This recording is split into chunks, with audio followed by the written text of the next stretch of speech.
Hello, welcome to Toon Talk. I'm David Klaus, your host, and today we have Ken Miele. Delighted to have him. Actor, theater, film, musician, Yes. composer, vocalist, a million things that we're all going to find out about here momentarily. So welcome to the show, Ken. Thank you very much, David. Thanks for having me. Yes. Thanks for thinking of me. And I guess we usually start at the beginning. So where are you from originally? Long Island, New York. I didn't know. I did not know that. I don't have the accent anymore. I go to New York and they tell me I have a California accent, and out here they say, hey, you've got a weird sort of a New York accent. It's somewhere in the middle. It feels like California to me.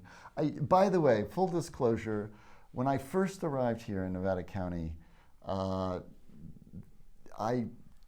of your collaborators, main collaborators, Paul Croshaw, one of the key producer, recorder, musician in town, he had an injury, so I filled in for him for the first year. Yes, Paul is the drummer of my band, Right. or our band. I hate to say my band, the band that I'm in.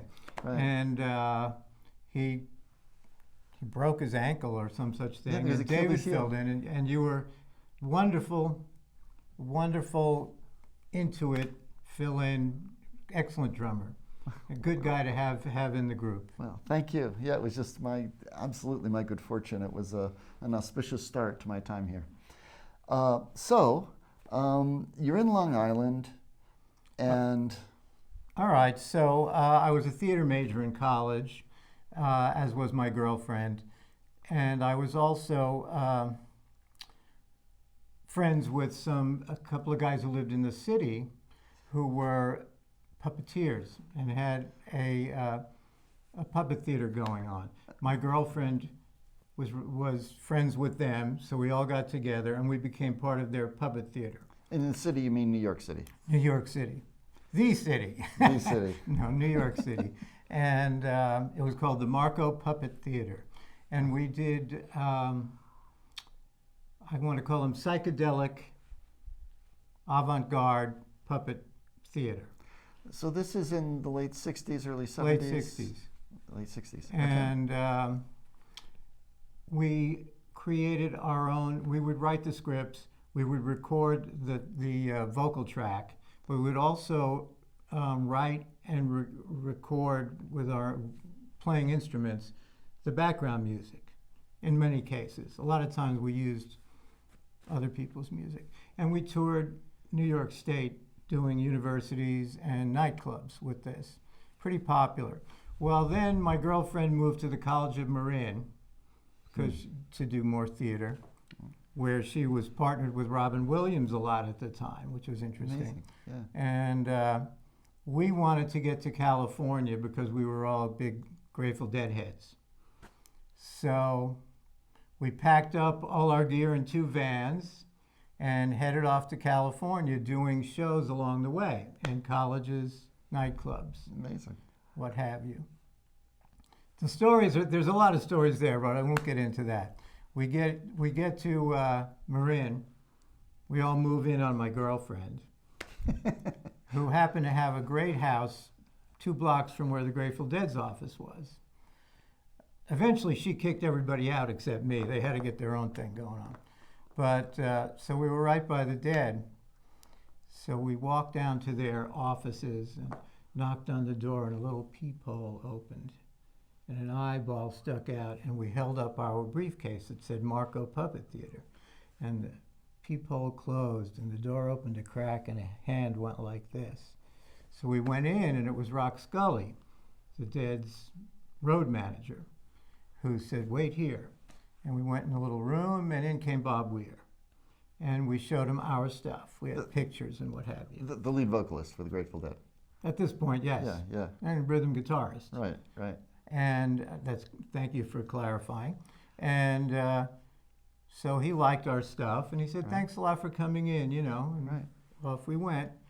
And we got a phone call that night from, I think it was from Rock Scully, or one of them. They wanted us to play at Jerry Garcia's secret birthday party. I mean, to do our puppet show. So we did. So we got the directions. We were told to keep it completely quiet, and we went, set up. It was the Dad, the Airplane, New Riders, all their friends Amazing. at Incredible. Mickey Hart's Ranch. Incredible. And we did our psychedelic puppet show, which was a big hit, but we all got dosed. So it was quite the party. So it was a real psychedelic It really puppet was, show. yeah. And actually, we were coming on while we were doing our show. It was like, and we all said, "Oh, I know this." It was fun. So yeah, so they got us another gig or two after that. We did a show for Quicksilver. Mm-hmm. Quicksilver Messenger Service. Yeah. So moving on. God, there's so many stories.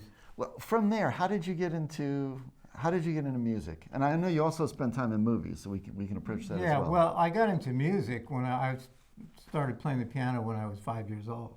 My father was a professional musician, band leader and singer, and Interesting. piano player. Wow. Before he got married and had kids and decided he had to get a real job. Right. But they encouraged me, and I took music lessons, and I sang in choirs and glee clubs and played the piano, and I picked up the guitar when I was about 11. And then fast forward to here, from Marin, you're doing the puppet theater, Yes. but at a certain point you branch off into music. Yes. Well, we still had the band while we were doing the puppet theater, but it was called the Marco Puppet Theater and Dance Band. Oh, And we I were see. doing our own version of psychedelic music Separate from the puppets or as part of the show? after the show. After the band would I play. see what you're saying. I see. Okay, so Now, we didn't do that for the dead, but at nightclub gigs, we would do the puppet show and then the band would play. I see. Okay. Yeah. And so, as I said, I was an actor. And be that as it may, that comes in later. But we were always looking for music that was appropriate as backup music for the puppet shows, and cartoony. And when we were kids, a lot of the cartoony music in the black and white cartoons was stuff we found out it was like the early Bob Wills and his Texas Playboys music. And we heard that and we said, wow, this is great. And so we started to sort of go in that direction, emulating that sort of music. And while I was living in Marin, Doug Cohen, who was still the bass player in the band, Kenny and the Crickets, formerly Cousin Cricket, recently changed to Kenny and the Crickets, don't ask me why. He had been a film major in college, and the professor was Nicholas Ray, a very famous director. Famous director, Rebel Yeah. Without a Cause being the one that everybody's heard Yeah, of. amazing. So Nick moved out to San Francisco because he was making a film that Doug had been involved in New York, and he got studio time was given to him by Francis Ford Coppola at his studio American Zoetrope. And In Marin, no, this is in San Francisco. San Francisco. Yeah. And so while everything else was going on, we're down there helping Nick Ray with his film. Doug was editing film, and I was editing sound. Because I guess Nick figured, Doug was good at what he did, and he figured, well, he's a musician, he can figure it out. And then Nick got a gig to fly to South Texas, Terlingua, Texas, to film a music festival starring Willie Nelson. So they flew us all down to Texas, and there were 4 of us, including Nick. And on the bill were Willie Nelson, Asleep at the Wheel, Billy Joe Shaver, Waylon Jennings, Delbert McClinton, I think maybe Hoyt Axton. Incredible. Basically, for people that don't know, these are really the biggest names in Texas country. at that point. Absolutely, especially we're talking like 1971 or 2 or something. This is super hot. Yeah. This is the beginning of the Red-Headed Stranger, even before he was the Red-Headed Stranger almost. Yeah. And so that was our introduction to all those guys, and we hit it off with them, especially the Wheel. Yeah. And I could go on for 2 hours about that trip. That was fun. But somehow Asleep at the Wheel and Cousin Crickets has a long history, obviously, Well, with Asleep at the Wheel. because and they came out here somehow. Well, they were from West Virginia, I think. Although Ray Benson's from Pennsylvania, he's the leader of the band. Philly, he's from Philly. But they came out to Marin, and they were doing their beginning thing in Marin. It's this, the Bay Area, and Willie Nelson heard them and said, you guys ought to move to Texas. You'll be popular there. Right. Because they were doing the Bob Wills stuff. Right. And for people who don't know, Bob Wills, he sort of, correct me if I'm wrong, he really kind of started and founded the whole Texas swing. He's one of the originators of Western swing music, yes. Yeah. There are others, but he's certainly the most successful and famous, yeah. For sure. And that's his thing. Exactly. So with the violins going in the background. Yeah. Exactly. So they moved to Texas and became pretty popular. And they, to this day, I mean, they're still going. And so we struck up a relationship with Ray, the leader. And so we wound up being their opening act for only maybe 7 or 8 times. Up in Chico, here, various places. Center for the Arts a couple of times. Miners Foundry a couple of times. And that was good. Yeah. And it got us going pretty well. And we got to the point where Cousin Cricket became like an 11-piece band, because that's sort of what I felt like I needed to pull off this music, because Bob Wills and his Texas Playboys was an enormous band. Right. It was he took big band swing with Western instruments. He married the two. Absolutely. Yes. Yep. So we did that for years, and we still do. But finances being what they are, you can't really afford a 12-piece band. No, well, but still, I remember we did a gig at the county fair, and I think there was Maybe 7 or 8. 7 or 8 people on stage. Yeah. Yeah, for sure. Yeah. So we've been 7, we've been 8 recently. Now we're 6, the latest group, which is fine. And we're sort of doing more of our own music, which isn't necessarily traditional Western swing, although it's very swing influenced. And you never know when you're writing songs, you never know quite where they're going to go, because we have a broad history of influences. Mm-hmm. So you'll hear some of our tunes. We just recorded two new songs that I'm very happy about. And our album before that was called Riding the Rails to Reno, which the title cut, which is a song written by Paul Kraushaar and myself. Mm-hmm. And it's a fun thing. It mentions Colfax and Nevada City and railroads. And railroads and trains. Exactly. So who's in the band right now? The band right now is the aforementioned Paul Kraushaar, who plays drums. Right. He's our engineer, producer, overlord. Right. And myself, I play the guitar and sing, and I'm the band leader. Uh-huh. And then Doug Cohen, the original Doug, and I, and Paul go back Doug and I go back to the very beginning. Paul came in a couple years later. But when I think of Cousin Crickets, I really think of the three of you. I mean, that's really, it seems like the core. It certainly is. Yes, it is definitely the core. And we have Joey Barra playing the pedal steel now. Right.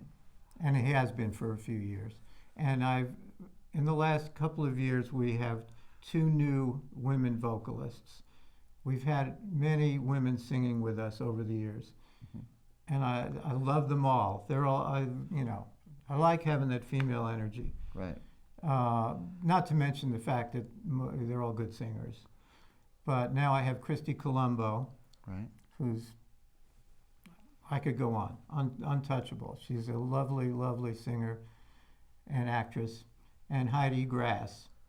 I could say the same about Heidi. They're both very talented women. I'm very proud of them both. You really attract amazing musicians. I mean, when very first heard you was with Shay Dillon, this female vocalist. She was incredible. Shay is incredible. She's incredible. And then I play a lot with Kelly Garmeyer. Kelly was also in the band. And Another one of those and women. she's incredible. She's incredible. Yeah, you just seem to attract, top players, really. Thank you. Yeah, I have to say that oh gosh, maybe 9 months ago or so, I heard you, and got word that you were playing. Went to check you out, and I was just bowled over. The place is packed. The dance floor was packed, and the energy was just kind of through the roof. Thank you. It was I'm really, glad you were there. Yeah. After all these years, so it's really, amazing. Yeah, yeah. I'm pushing 30 now. 30, exactly. Well, so somebody told me that Cousin Cricket's. It's Cricket. Cousin Cricket, one T, one without the S. I think you're one of the longest standing bands in California. Well, we've been together, not to age myself, because I started when I was 1. Right. But the band's been together for 50 years. That's incredible. Yeah. Is this the 50th anniversary? More or less, yes. Yeah. Yes. And so we started out as a trio. It was just Doug and myself and Michael Shacker, the great Michael Shacker, who has passed away. And he played the fiddle, the mandolin, and the guitar, and sang. And he was, there's no words to describe him. He was bigger than life. He was a maniac on stage. The bow would be going, and the hairs on the bow would be falling off, and he'd be running around the stage, and the bow would go right under your nose while you were playing the guitar, and he was just wonderful. Wow. And we miss him terribly. Wow. And then, so we were a trio for a while, and then we needed a drummer, and we had a couple of guys for a year or so, and then Paul Kraushar showed up. I see. And he was a little bit younger. We were 22 and he was 18 or something. And he showed up with his girlfriend, Gwen Triplett, who was our first female vocalist, or second female vocalist, and to audition. Right. And he came up in this crazy red van with a big blonde hair. And we were like, who's this guy? And he sets up and he starts playing. We said, when can you start? He's a very good player. Wow. Yeah. So he's been with us mostly on ever since, but he's had other gigs. He's played with some big bands and been gone for a little while here and there. Toured, I know, and stuff like that. Yeah. So, and two of the two female vocalists, they come from the theater here. Yes, we're all actors, as I mentioned. Yeah.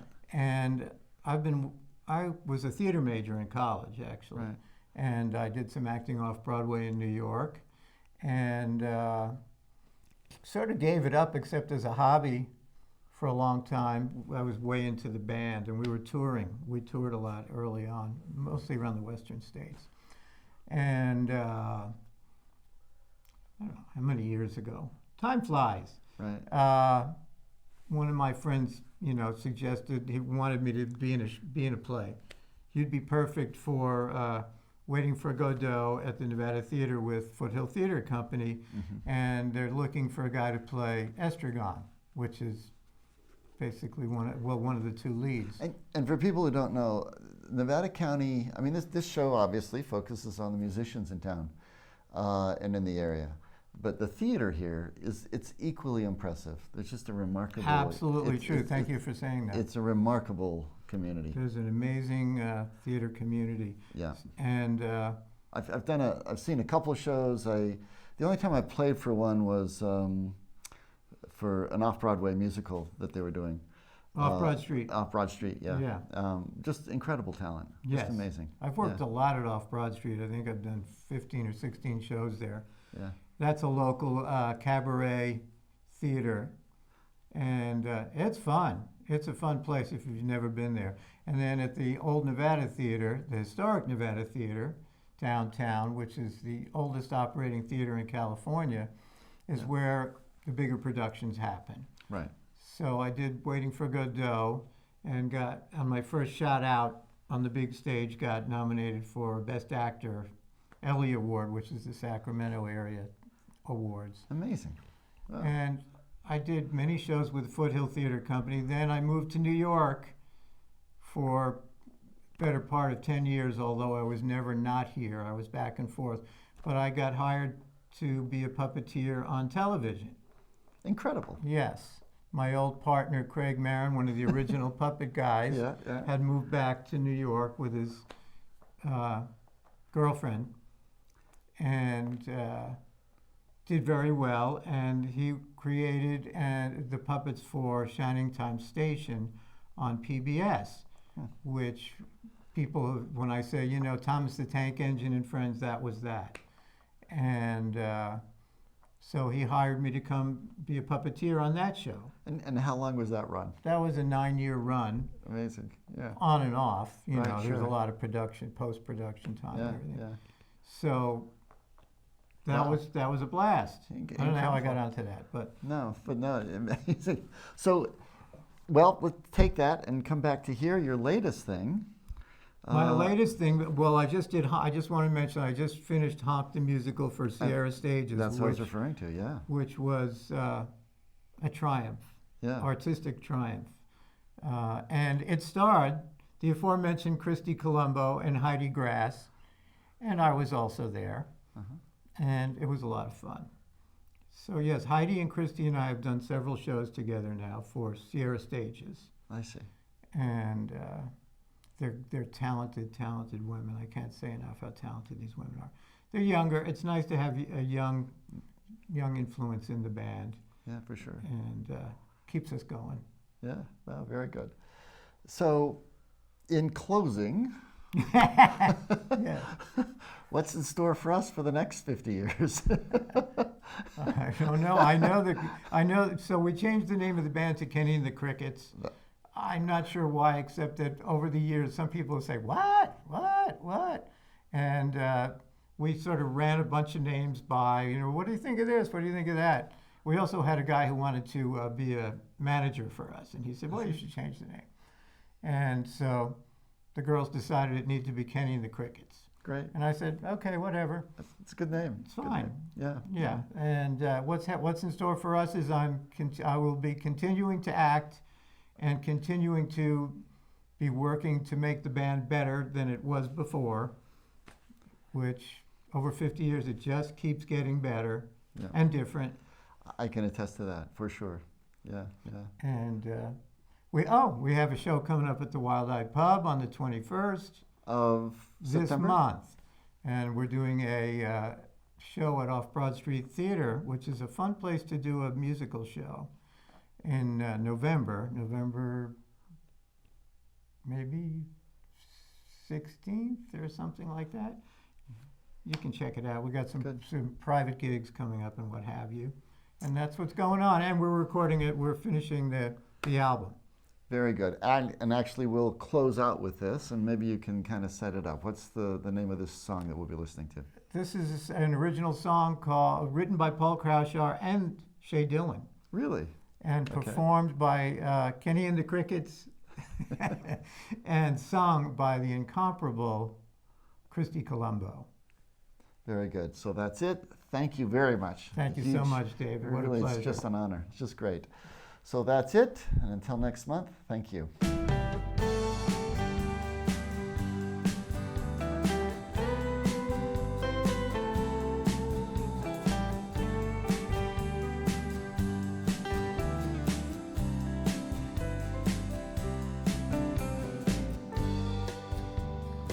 Roadside cafe.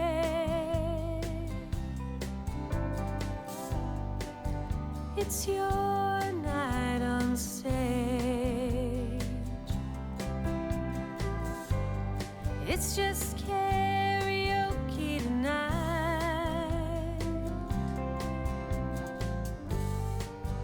But oh, how you shine.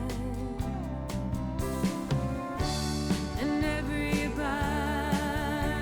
knows that's just the way it goes.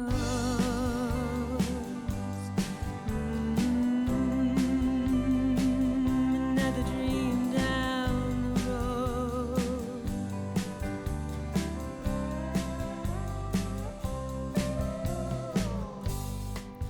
Knew a woman, been married most of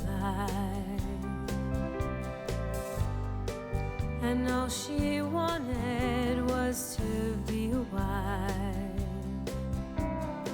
She made us breakfast, made us bed, and kept it warm, just to wait each night for him to wander home. And everybody knows that's just the way it goes.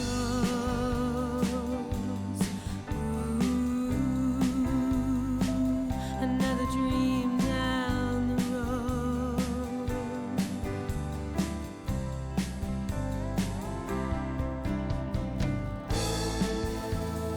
Charlie owns a local bar.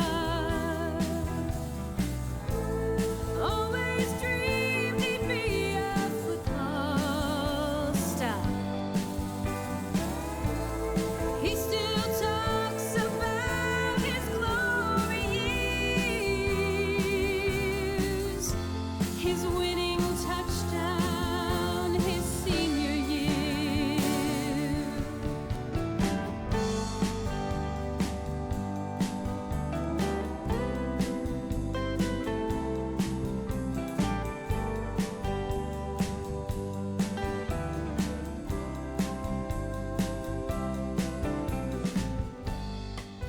There's an old man sat on the porch for years,